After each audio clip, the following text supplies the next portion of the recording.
But let's move on to the next story. Trump has already recorded his debate night interview with Tucker Carlson.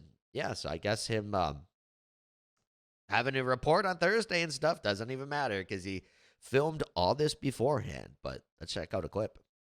Well, the debate stage will be missing one very notable figure Wednesday night when the Republican presidential candidates gather for their first primary debate. Former President Donald Trump is skipping out on the event in favor of an interview with former Fox News host Tucker Carlson. And we're hearing now from two sources familiar with that matter that the interview has actually already been recorded. NBC News Capitol Hill correspondent Ali Vitale joins us now live from Atlanta. Ali, it's good to see you this Monday. We know that the Trump-Tucker interview will reportedly be sort of counter-programming for that debate. What do we know about when this interview was actually recorded and what was discussed and frankly, when and how it airs?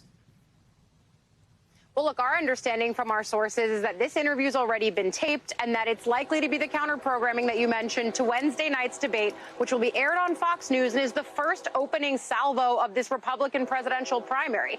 Everyone on that stage is going to use this big Fox News audience as a chance to make their first pitch to the largest group of voters that they've seen thus far. Of course, Trump won't be there, and this counter-programming really works as a troll on multiple levels here, Morgan. Of course, Tucker Carlson has no affinity for Fox News. They did not have an affable parting of ways when they actually parted ways several months ago. Yep, Trump is trolling, and so is Tucker Carlson. It's pretty funny. And Trump doesn't even really like Fox News either at the moment. So, yep, we're going to take away ratings from Fox, and my political opponents won't get as big of an audience. We know that Carlson, of course, is going to be likely to release these clips of an interview maybe on Twitter, which is now called X. We've seen him do these kinds of interviews before. But for Trump, he has said in the past that he doesn't see a political upside to going on this debate stage because he knows that all eyes are going to be on him and every single one of his rivals is going to want to have a moment potentially at his expense. I think what's true here, no matter what, though, is that even if Trump isn't physically on the stage, he's going to be looming over all of it because we know these moderators are likely to ask about what happened in the aftermath of Trump losing the 2020 election and, of course, all the indictments that we've seen since. Yeah, exactly. That's what they're going to be talking about. It's just going to be the Trump show, even though Trump's not there. That's why he doesn't want to go. You know, I understand the argument where some people are like, oh, he should debate. I'm not disagreeing with that, but I understand both sides of the argument. I understand why he's not going to. He's like, what's the point? They're just going to get pressed based off of me. I'm way ahead in the polls. And he's basically the incumbent. It's kind of crazy people are even running against him. So, yeah, he's just going to skip out on it and do his own thing. And he's just going to do this every single debate. No one has a chance against Trump, especially with these indictments. I thought that someone could have beat him, like Dave Smith, a libertarian. I like Dave Smith. But after they started indicting Trump in New York, I'm like, there's no way. Everyone's just going to rally behind Trump because it's ridiculous, especially the Fulton County one. Now they're prosecuting his lawyers. Who doesn't want to see him win? I mean, what a standard that would set. What a precedent that would set if he loses that case. But again, in an appeal, he's never going to lose. You know, even a biased judge will most likely side with him because it's an attorney-client privilege. And they gave him legal advice. How can you as an attorney give someone legal advice and get convicted or like indicted for this, right?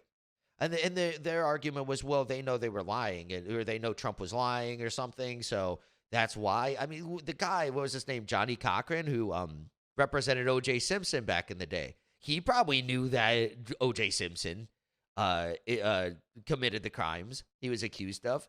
But what did he, you know, that's the point of having a lawyer, right? It doesn't matter if you know the person's guilty. That's how it's always been since the foundation of the country. The lawyer's not responsible if they know you're guilty. They still fight to get you off, and this never happened before. But now with Trump, okay, no, we're going to go after Trump. We're going to go after the lawyers. We're just going to go after everything to like set an example and make sure this doesn't happen again. But it's just probably just going to backfire. It's just gaining more people behind Trump. He's just going to destroy in the polls. And yeah, and it's going to just lead to his victory. They might have had a shot of actually beating Trump if they didn't go and do this, but they could help themselves. Like he was saying, they campaigned on this stuff and everything. So, yeah, this was what they're going to do. They just really want to get Trump. Yeah, it's honestly it gets kind of boring, right? Because they're never even going to get him on what they're accusing him of. But they're just going to do it anyway.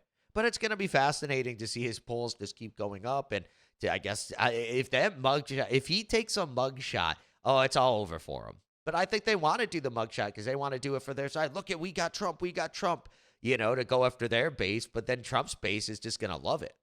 And a lot of independents are just going to hate this, especially with more details. If people learn more details, his poll numbers are already going up. I don't even think a lot of people even know they're indicting his lawyers.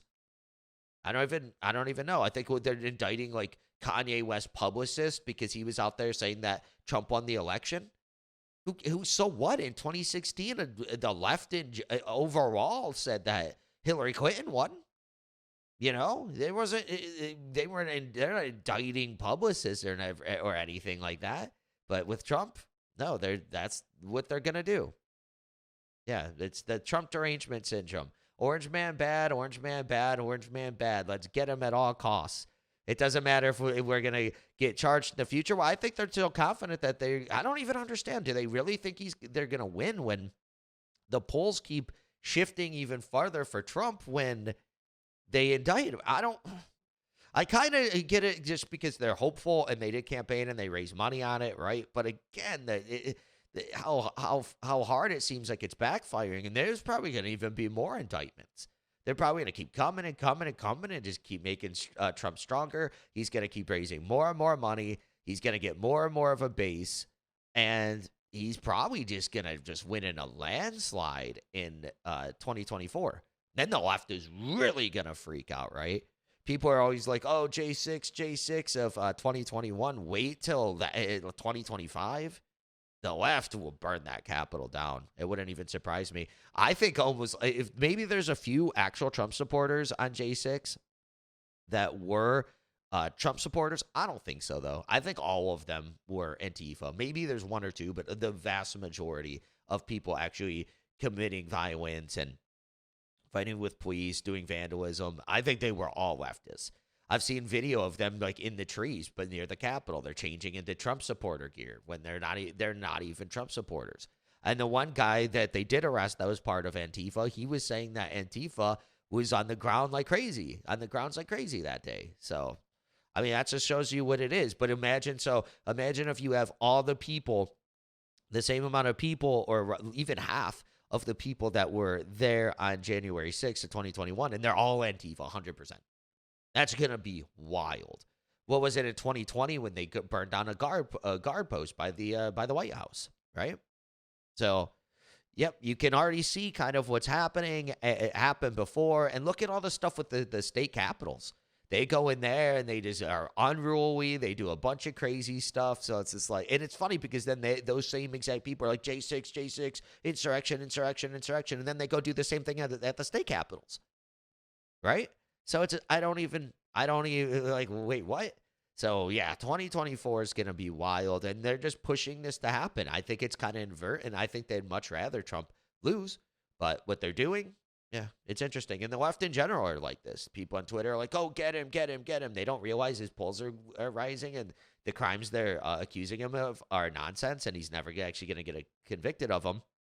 So he's just going to end up winning. And I guess they don't even realize that. It's very interesting. If you like this video, be sure to subscribe for daily news updates, smash that like button, share this video with your friends, and share your thoughts on the story in the comments below. I'll catch you in the next one. Peace out.